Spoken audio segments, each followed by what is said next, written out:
In this topic, we're going to look at what are the characteristics of living organisms. So by the end of this lesson, you should be able to describe the 7 characteristics of living organisms and define the different characteristics. So how do you know an organism is living? Biology is the study of living things, which we call organisms. Often we get mixed up between what things are said to be living or non-living. So non-living means that it's never been alive. For example, a rock or a clock. So how can we define something as living?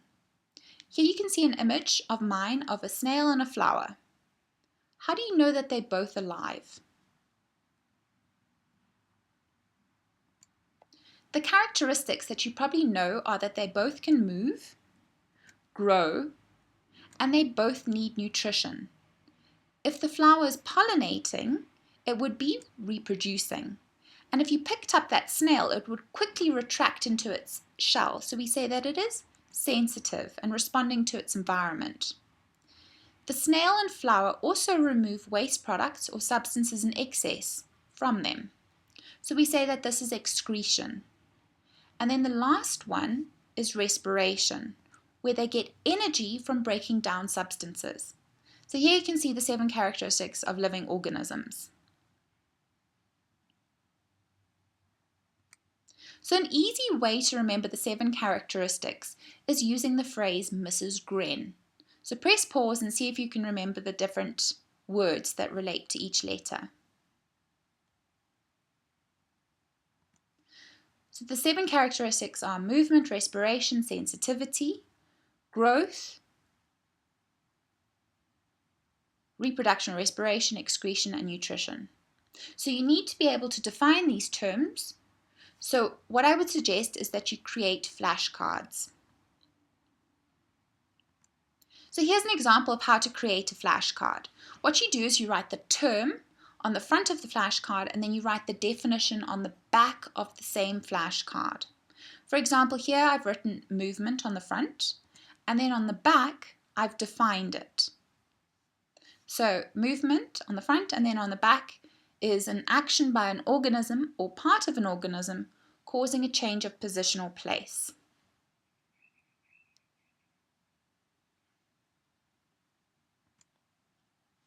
So here's a picture of a monkey and its babies that I took in a temple in Bali. Can you remember the 7 characteristics of living organisms? So let's have a look at the different definitions that you need to know. Now you know that monkeys can move.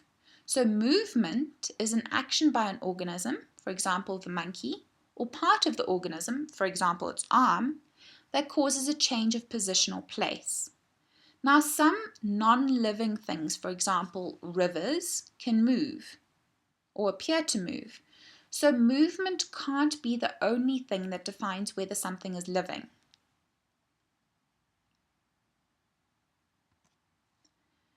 You can see that the monkey's got a baby. This means that monkeys can reproduce. Reproduction is the processes that make more of the same kind of organism. Remember that all living organisms can reproduce, including plants. You'll learn more about the different types of reproduction later in the course.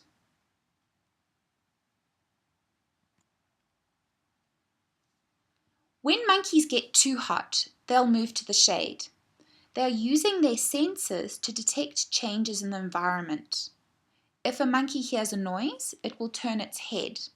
So sensitivity is the ability to detect or sense stimuli, for example the noise or the heat, in the internal or external environment, and to make appropriate responses. So an example of an internal stimuli would be if the monkey is starting to get hot, more blood will flow to the skin to cool it down. Plants also respond to stimuli. For example, they will grow towards sunlight.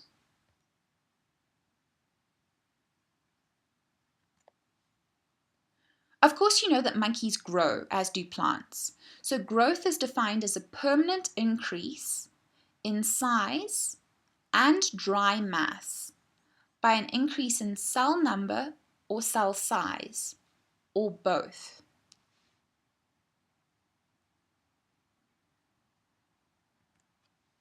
Now, for monkeys to get energy to move around, they need to eat food. The sugars from the food are needed for a process called respiration. So you'll learn more about this later in the course. Respiration takes place inside the cells in the monkey's body to release energy. So it is a chemical reaction or chemical reactions in the cells that break down nutrient molecules and release energy for metabolism. So respiration also takes place in plants, so that plants have got energy for growth or producing fruit.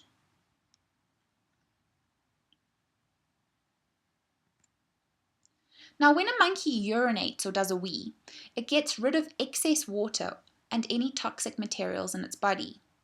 When it breathes out, it's breathing out carbon dioxide, which is a waste product produced during respiration. Excretion is the removal from organisms of the waste products of metabolism, chemical reactions in cells including respiration, toxic materials, and substances in excess of requirements.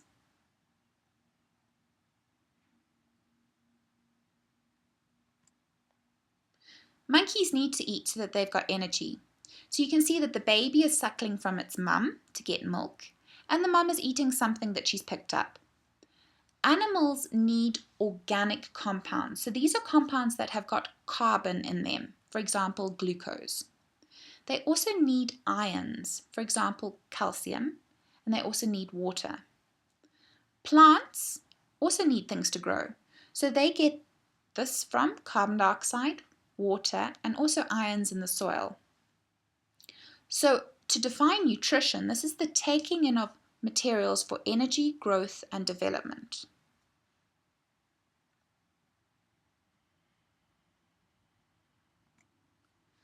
So in this lesson, we've learned the 7 characteristics of living organisms and the different definitions that you need to know. So it's a good idea to test yourself using the flashcards that you've made.